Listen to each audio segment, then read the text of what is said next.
कुछ खास अशार परदेसियों के नाम। परदेस में ईद मनाऊं कैसे। परदेस में ईद मनाऊं कैसे, जिम्मेदारियों का बोझ सर पर है, घर जाऊं कैसे। यहाँ एक रात भी घर जैसी नहीं होती, यहाँ एक रात भी घर जैसी नहीं होती। घर के हर फर्द के दिल में फिक्र है रहती, जिम्मेदारियों से अपना दामन छुड़ाऊं कैसे। परदेस में ईद मनाऊं कैसे, परदेस में ईद मनाऊं कैसे।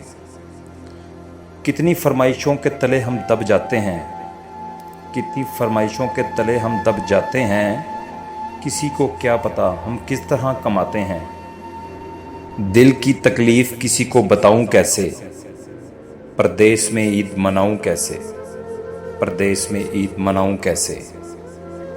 खुशियाँ देने के लिए सबको खुद को मार लिया, खुशियाँ देने के लिए सबको खुद को मार लिया।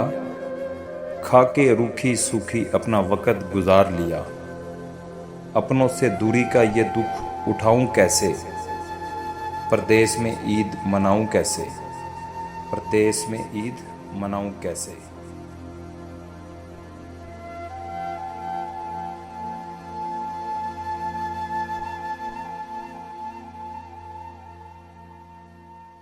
मज़ीद वीडियो देखने के लिए हमारा चैनल हाजी कामरान खान सब्सक्राइब करें और बेल आइकन को दबा दें ताकि आप हर वीडियो से बाखबर रहें।